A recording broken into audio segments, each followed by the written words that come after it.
Si descartamos la resistencia del aire, tanto la trayectoria de una bala disparada por un arma de fuego, como la trayectoria de una munición disparada por un cañón, son clasificadas como movimiento de proyectil. Con relación al problema de movimiento de proyectil, este vídeo tiene como objetivo presentar 3 demostraciones matemáticas, uno independiente de la velocidad inicial. Si deseamos maximizar la distancia horizontal recorrida por el proyectil deberá ser disparado a 45 grados con respecto a la línea horizontal. 2. Independiente del ángulo al que el proyectil es disparado, la velocidad con la que el proyectil cae a la tierra será igual a la velocidad inicial con la que el proyectil es disparado. 3. Independiente de la velocidad inicial, el ángulo con respecto a la línea horizontal con que el proyectil cae a tierra es el opuesto negativo del ángulo con respecto a la línea horizontal con que el proyectil es disparado. En vez de depender de fórmulas sacadas de libros de texto para hacer las demostraciones, utilizaremos conceptos básicos de física sobre vectores, distancia, velocidad y aceleración, así como principios básicos del cálculo integral. Si te interesa cómo se hacen estas demostraciones, te invito a continuar viendo este vídeo. Hola, te habla Ricardo Mediavilla. Hoy presentaremos 3 demostraciones matemáticas que describen el comportamiento de la trayectoria de una bala o munición disparada por un arma de fuego o un cañón, lo que constituye el movimiento de proyectil. Comencemos definiendo nuestros ejes de coordenadas y las variables envueltas. Tal y como muestra nuestro dibujo, el proyectil se mueve en un plano, siempre de izquierda a derecha, e inicialmente hacia arriba hasta alcanzar la altura máxima, y luego hacia abajo. Esto nos obliga a trabajar el problema en 2 dimensiones. X de t, representando la distancia horizontal recorrida por el proyectil, será nuestro eje de coordenadas horizontal. Y de t, representando la altura alcanzada por el proyectil, será nuestro eje de coordenadas vertical. El proyectil es disparado desde el origen de nuestro sistema de coordenadas. Esto es disparado desde la posición 0, 0. Sea z el ángulo con respecto a la línea horizontal con que el proyectil es disparado. Sea beta el ángulo con respecto a la línea horizontal con que el proyectil cae a tierra una vez es disparado. Sea b sub y la velocidad con que inicialmente es disparado el proyectil. Sea b sub o la velocidad con que el proyectil cae a tierra después que ha sido disparado. Veamos ahora la estrategia a seguir para matemáticamente demostrar cada uno de nuestros 3 objetivos. Nuestro primer objetivo es demostrar matemáticamente que, independiente de la velocidad inicial, si deseamos maximizar la distancia horizontal recorrida por el proyectil deberá ser disparado a 45 grados con respecto a la línea horizontal. Veamos ahora los pasos a seguir para alcanzar nuestro primer objetivo. Primero, identificar las ecuaciones que definen x de t y y de t. Esto lo podemos lograr utilizando cálculo integral para examinar la relación entre distancia, velocidad y aceleración, tanto en la dirección horizontal x de t como en la dirección vertical y de t. Segundo, establecer la ecuación y de t sub 1 igual a 0 metros y resolver por t sub 1. Deseamos calcular el tiempo que le toma al proyectil caer al suelo una vez es disparado. Tercero, evaluar x de t sub 1. Calcularemos la distancia horizontal recorrida por el proyectil desde que es disparado hasta que cae y toca tierra otra vez. La distancia horizontal recorrida será función del ángulo con respecto a la horizontal con que el proyectil fue disparado. Cuarto, calcularemos el ángulo que maximiza la distancia horizontal recorrida. Quinto, compararemos el ángulo que maximiza la distancia horizontal recorrida con 45 grados. Nuestro primer paso será identificar las ecuaciones que definen x de t y y de t. Las ecuaciones que definen la distancia horizontal y la altura serán obtenidas a partir de las ecuaciones que definen la velocidad y la aceleración. Veamos una importante propiedad tanto de la velocidad como de la aceleración. Tanto la aceleración como la velocidad son vectores. Esto implica que ambas tienen magnitud y dirección. Además, tanto la aceleración como la velocidad pueden descomponerse como la suma vectorial de un componente horizontal y un componente vertical, lo que está a tono con nuestra decisión de trabajar el problema en 2 dimensiones. Comencemos con la aceleración. Sea g sub x de t el componente horizontal de la aceleración que experimenta la bala, munición o proyectil. Sea g sub y de t el componente vertical de la aceleración que experimenta la bala, munición o proyectil. Cuando el proyectil es disparado, una explosión dentro del arma de fuego o del cañón le imparte una velocidad inicial a dicho proyectil.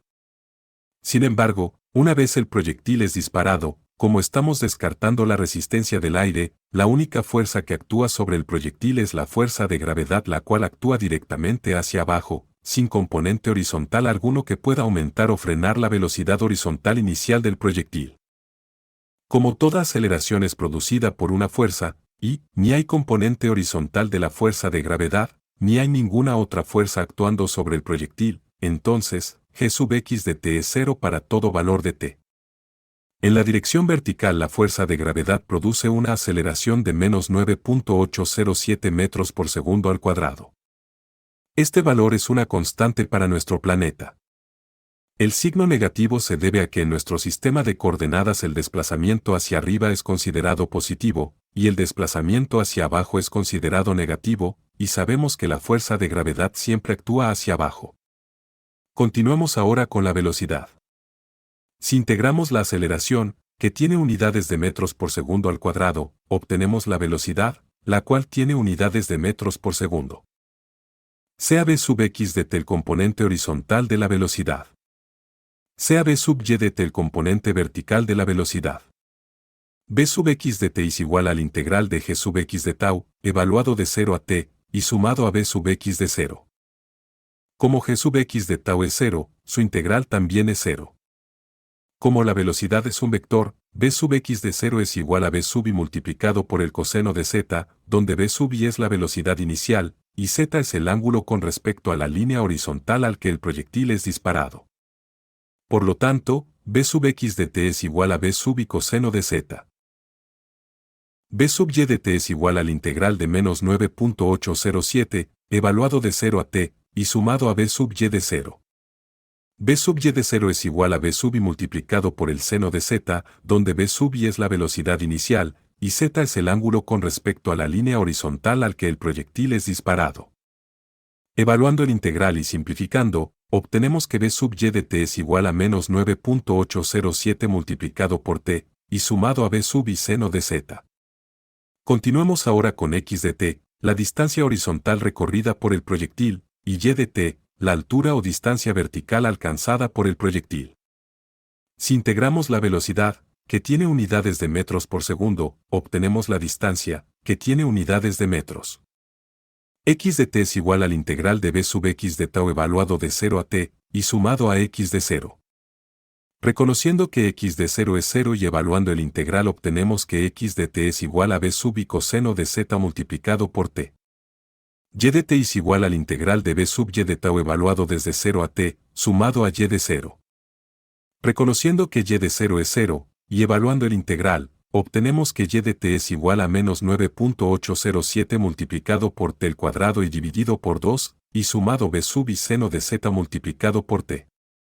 Este es un buen momento para resumir los resultados hasta ahora obtenidos. En la pantalla podemos observar las ecuaciones que definen g sub x de t, g sub y de t, v sub x de t, v sub y de t, x de t, y y de t.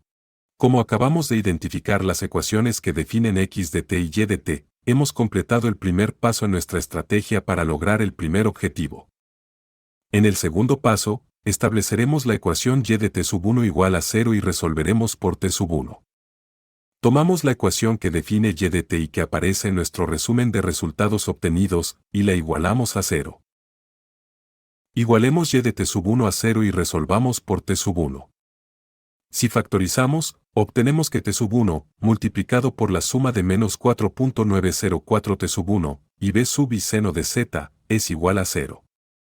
Aunque t sub 1 igual a 0 es una posible solución a esta ecuación, descartamos dicho valor pues en t igual a 0 es que se dispara el proyectil. Nuestro objetivo es encontrar el instante de tiempo en el que el proyectil cae a tierra después de haber sido disparado. Esto nos lleva a obtener que menos 4.904 t sub 1 más v sub y seno de z es igual a 0. Simplificando obtenemos que 4.904 t sub 1 es igual a v sub y seno de z. Dividiendo a cada lado del signo de igual por 4.904 obtenemos que t sub 1 es igual a 0.204 v sub y seno de z. Este valor de T1 corresponde al instante de tiempo en el que el proyectil cae a tierra después de haber sido disparado. Nuestro próximo paso corresponde evaluar x de T1. Para averiguar cuál fue la distancia horizontal recorrida por el proyectil una vez cae a tierra después de haber sido disparado, evaluamos x de t para t igual a T1. Esto nos da b sub y coseno de z multiplicado por 0.204 b sub y seno de z. Simplificando obtenemos 0.204 b sub y al cuadrado seno de z coseno de z. Utilizando la identidad trigonométrica seno de z coseno de z es igual a un medio seno de 2z obtenemos que la distancia horizontal recorrida es 0.102 b sub y al cuadrado seno de 2z. Como el valor máximo de la función sinusoidal es 1, lo cual ocurre cuando el ángulo es 90 grados, entonces la distancia horizontal recorrida por el proyectil se maximiza cuando 2z es igual a 90 grados. Por lo tanto, z, el ángulo al que el proyectil deberá ser disparado para maximizar la distancia horizontal recorrida, es 45 grados.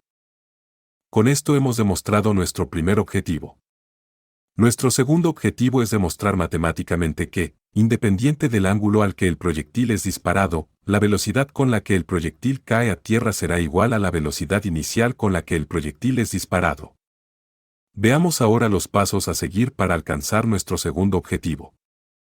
Primero, identificar las ecuaciones que definen b sub x de t, el componente horizontal de la velocidad del proyectil, y b sub y de t, el componente vertical de la velocidad del proyectil.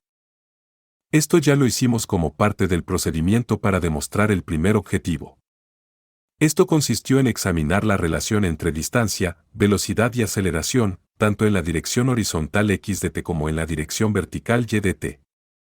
Segundo, utilizando el valor de T1 correspondiente al instante de tiempo en que la altura del proyectil se vuelve cero después de haber sido disparado y que obtuvimos al demostrar nuestro primer objetivo, calcularemos b sub x de T1 y b sub y de T1. Tercero, utilizando el concepto de vectores, combinaremos b sub x de T1 y b sub y de T1 para obtener b sub o, esto es, la magnitud de la velocidad del proyectil al tocar tierra luego de haber sido disparado. Cuarto, compararemos la magnitud de la velocidad del proyectil al tocar tierra con la velocidad inicial del proyectil al ser disparado. Siguiendo los pasos 1 y 2, utilicemos las ecuaciones que definen b sub x de t, b sub y de t, y t sub 1, ecuaciones que ya desarrollamos cuando discutimos nuestro primer objetivo. Con esta información ahora procederemos a evaluar b sub x de t sub 1 y b sub y de t sub 1. El tercer paso nos guía hacia la utilización de vectores. Como la velocidad es un vector, con magnitud y dirección, representamos b sub x de t sub 1 y b sub y de t sub 1 en nuestro sistema de coordenadas. Utilizando el teorema de Pitágoras que nos dice que la hipotenusa de un triángulo rectángulo es igual a la raíz cuadrada de la suma de los cuadrados de los catetos, obtenemos la magnitud de b sub o, esto es, la magnitud de la velocidad cuando el proyectil toca tierra después de haber sido disparado. Finalmente, simplificando nuestra expresión obtenemos que b sub o es igual a b sub i. Hemos entonces demostrado que la velocidad con la que cae el proyectil después de haber sido disparado es igual a la velocidad inicial con la que fue disparado. Con esto hemos demostrado nuestro segundo objetivo. Nuestro tercer objetivo es matemáticamente demostrar que, independiente de la velocidad inicial, el ángulo con respecto a la línea horizontal con que el proyectil cae a tierra es el opuesto negativo del ángulo con respecto a la línea horizontal con que el proyectil es disparado. Para alcanzar este tercer objetivo tan solo se requieren dos pasos. Primero, calcularemos el ángulo del vector de velocidad b sub o con respecto a la horizontal. Segundo, compararemos el ángulo de b sub o con respecto a la horizontal con el ángulo de b sub i con respecto a la horizontal. Utilizando el diagrama de vectores que desarrollamos para alcanzar nuestro segundo objetivo, obtenemos que la tangente de beta es igual a menos b sub i seno de z dividido por b sub i coseno de z. No olvidemos que la tangente de un ángulo es el lado opuesto del triángulo rectángulo dividido por el lado adyacente del triángulo rectángulo. Como seno sobre coseno nos da tangente, obtenemos que la tangente de beta es igual a menos la tangente de z. El opuesto de la tangente de z es igual a la tangente de menos z. Por lo tanto, la tangente de beta es igual a la tangente de menos z. Esto nos lleva a concluir que beta es igual a menos z. Con esto hemos demostrado nuestro tercer objetivo. Agradezco vieras este video, espero te haya gustado y que te haya ayudado. De ser así, agradeceré hagas clic en el botón de like. Además, puedes informar a tus compañeros de clase sobre este video para que ellos también puedan beneficiarse. En mi canal, al cual te puedes suscribir si así lo deseas, podrás encontrar otros videos sobre otros temas de matemáticas. Muchas gracias.